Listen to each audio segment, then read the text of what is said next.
বরাক দর্পণ studio. নমস্কার, news Barak দর্পণ studio থেকে সবাইকে শুভ সন্ধ্যা। আজকের গুরুত্বপূর্ণ খবর।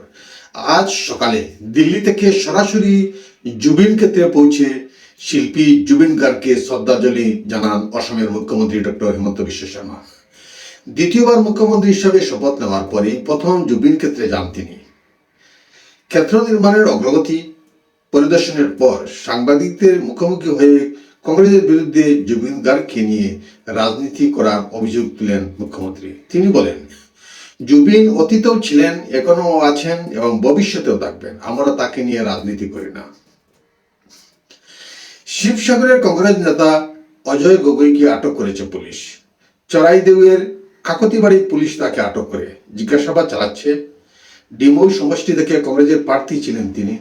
উল্লেখ্য, বিশ্রামপুরের ব্যবসায়ী অবনী বড়ুয়ার মৃত্যুর ঘটনায় অজয় গগৈয়ের নাম উঠে আসে।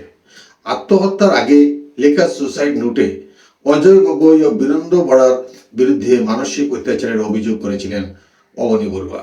ঘটনাকে ঘিরে রাজনৈতিক মহলে চাঞ্চল্যের সৃষ্টি হয়েছে। ফার্মেসি বন্ধের প্রতিবাদের বিরুদ্ধে কড়া অবস্থান নিল রাজ্য সরকার। জীবনদায়ী ঔষধের সরবরাহ নিশ্চিত রাখতে নির্দেশ জারি রাজ্য সরকারের। All India druggist and chemist অ্যাসোসিয়েশনের প্রতিবাদের মাঝে এই পদক্ষেপ। জনস্বাস্থ্যের স্বার্থে ওষুধের ঘাটতি না হওয়ার উপর জোর। অসমের ড্রাগস কন্ট্রোলারের তরফে নির্দেশিকা জারি করা হয়েছে। প্রধানমন্ত্রী ভারতীয় জনঔষধি কেন্দ্র ও অমৃত ফার্মেসি খোলা রাখার নির্দেশ।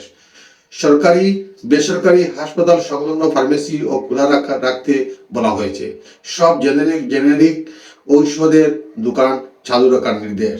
জেলার ঔষধ পরিদর্শকের স্থানীয় ফার্মেসির সঙ্গে যোগাযোগ রাখার নির্দেশ। প্রয়োজনে জেলা প্রশাসন ও পুলিশের সহায়তা নেওয়ার কথাও বলা হয়েছে। 5 দেশের সফরের শেষ পর্যায়ে ইতালির রোমে পৌঁছলেন ভারতের প্রধানমন্ত্রী নরেন্দ্র মোদী। বিমানবন্দরে উষ্ণ অভ্যর্থনা জানান ইতালির প্রধানমন্ত্রী জর্জিয়া মেলোনি। মেলোনি ইনস্টাগ্রামে মোদীর সঙ্গে ছবি শেয়ার করে লিখেন, রোমে স্বাগতম আমার বন্ধু। ইতালিতে বসবাসকারী প্রবাসী ভারতীয়রাও প্রধানমন্ত্রীকে আন্তরিকভাবে স্বাগত জানান। হোটেলে পৌঁছে মোদী সাংস্কৃতিক অনুষ্ঠান উপভোগ করেন এবং প্রবাসী ভারতীয়দের সঙ্গে মত বিনিময় করেন। ভারত ইতালির মধ্যে বাণিজ্য, প্রতিরক্ষা, শক্তি, প্রযুক্তি ও বিনিয়োগ সহ একাধিক ক্ষেত্রে সহযোগিতা আরো জোরদার হওয়ার প্রেক্ষাপটে এই সফরকে গুরুত্বপূর্ণ বলে মনে করা হচ্ছে। যুদ্ধবিরতির পরও লেবাননে ইসরায়েলের হামলা অব্যাহত। আমেরিকার মধ্যস্থতার পরও দক্ষিণ লেবাননে ইসরায়েলি বিমান হামলায় 4 জন নারী, 3 জন শিশু সহ প্রায় 20 জন নিহত হয়েছে। লেবাননের দাবি, একাধিক এলাকায় হামলায় বহু মানুষ আহত হয়েছে। ইসরায়েল জানিয়েছে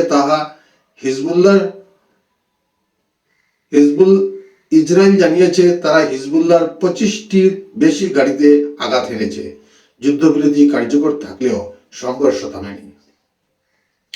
চীন সফরে পৌঁছলেন রাশিয়ার প্রেসিডেন্ট ভ্লাদিমির পুতিন। বেজিং গিয়ে তাকে রাজকীয় মর্যাদায় স্বাগত জানান চীনের প্রেসিডেন্ট শি জিনপিং। বিশ্লেষকদের মতে পুতিন ট্রাম্পের চেয়েও বেশি সম্মান পেয়েছেন চীনে। পুতিনকে স্বাগত জানাতে উপস্থিত ছিলেন চীনের বিদেশমন্ত্রী ওয়াং ই। অন্যদিকে মার্কিন প্রেসিডেন্ট ডোনাল্ড ট্রাম্পকে স্বাগত জানাতে গিয়েছিলেন উপরাষ্ট্রপতি হ্যাং জিয়াং। পুতিনকে গার্ড অব অনার, শিশুদের নৃত্য ও বিশেষ আনুষ্ঠানিকতার মাধ্যমে অভ্যর্থনা জানানো হয়। কলকাতার ফোর্ট উইলিয়াম কর্মরত ভারতীয় সেনাবাহিনীর কর্নেল পদমর্যাদার আধিকারিক হিমাংশু বালিকে 50 লক্ষ টাকার ঘুষ কেলেঙ্কারির অভিযোগে গ্রেপ্তার করেছে সিবিআই। অভিযোগ, ইস্টার্ন কমান্ডের আর্মি অর্ডিন্যান্স করে কর্মরত হিমাংশু ঘুষের বিনিময়ে বিভিন্ন দরপত্র পাইয়ে দেওয়ার পাশাপাশি নিম্নমানের সামগ্রীর অনুমোদন দিয়েছিলেন। এই ঘটনায় কানপুরের ব্যবসায়ী অঙ্কিত অগ্রওয়াল এবং তার সংস্থা ইস্টার্ন গ্লোবাল লিমিটেড এর বিরুদ্ধেও মামলা দায়ের করা হয়েছে।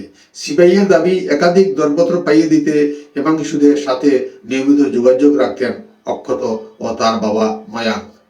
তদন্তকারীরা এখন হিমাংশুর ব্যাংক অ্যাকাউন্ট এবং কল রেকর্ড খতিয়ে দেখছে। আজকের প্রতিবেদনে এখানে সংক্ষিপ্ত বিরতি রাখছি। সবাইকে শুভ সন্ধ্যা জানিয়ে বিদায় নিচ্ছি। নমস্কার। নিউজ বরাক দর্পণ স্টুডিও।